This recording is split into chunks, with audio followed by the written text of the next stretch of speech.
Start केलं की झालं. फ्रूट सलाडसाठी फळं आणलेली आहेत, पण ती फळं जी तुम्ही आणली ती वेगवेगळ्या प्रकारची आहेत. काहींना साल आहे, त्यामुळे त्याचं साल काढून नंतर ती आपल्याला कापायची. पण काही फळं अशी आहेत की पहिल्यांदा स्वच्छ धुवून घ्यायची आणि नंतर ती कापावी लागते. ओके.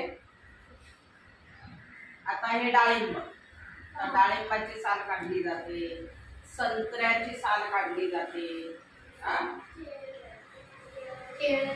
केळ्याची साल काढून ते आपल्याला कापावं लागणार. आणि अशा प्रकारे सगळ्या फळांचं मिळून जे कापल्यानंतर एकत्रित आपण जे मिश्रण करू त्याला म्हणतात फ्रूट सलाड. आणि शेवटची आपली पायरी काय असणार, त्याच्यावर चाट मसाला टाकणे. ओके. चला आता हे कापून हे ह्याच्यात कसं राहणार आहे.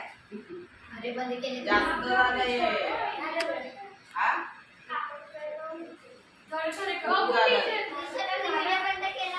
बंद केला.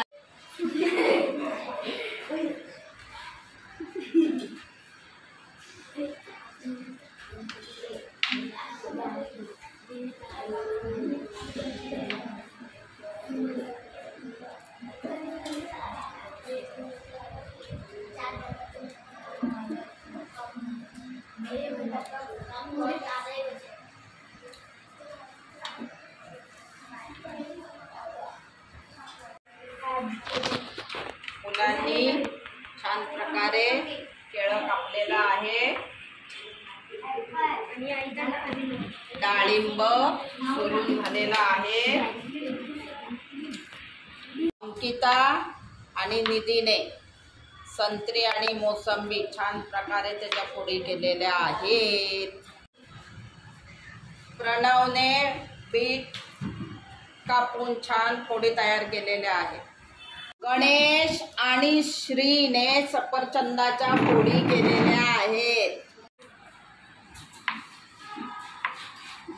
काव्याने चिकूच्या छान फोडी तयार केलेल्या आहेत. इंद्रनील आणि रमजान, इंद्रनीलने काकडी कापलेली आहे आणि रमजानने सफरचंद कापलेला आहे. किंजलने पेरूच्या छान बारीक तुकडे केले आहेत. स्नेहा आणि सोनाक्षीने पेरूच्या छान बारीक फोडी तयार केलेल्या आहेत.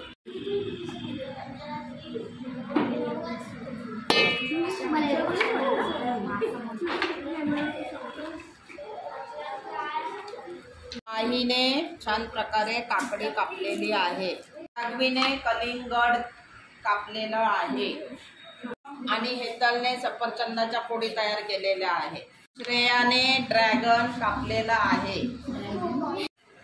अनय आणि रितेशने पेरूच्या बारीक फोडी केलेल्या आहेत.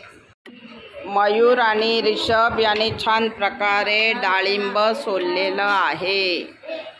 प्राची आणि प्रियंकाने सफरचंदाच्या फोडी तयार केलेल्या आहेत. यश यू याने चाट मसाला तयार ठेवलेला आहे. आता आपण तो कापलेल्या फळांवर टाकणार.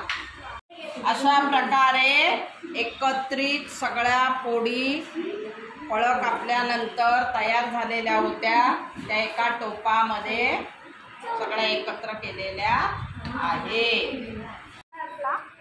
आता मिश्रण ढवळणे आणि त्याच्यामध्ये चाट मसाला टाकणे चालू आहे.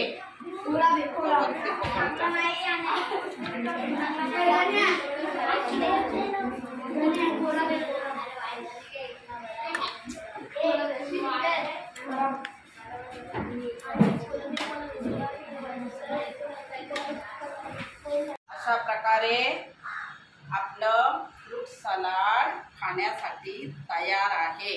मग टेस्ट घेणार की नाही सगळे?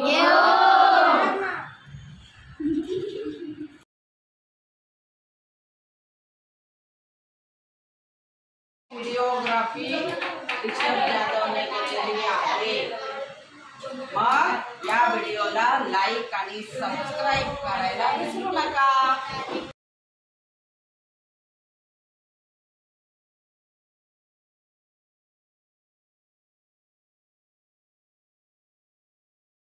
तयार झालेल्या सलाडचा विद्यार्थी आस्वाद घेत आहेत.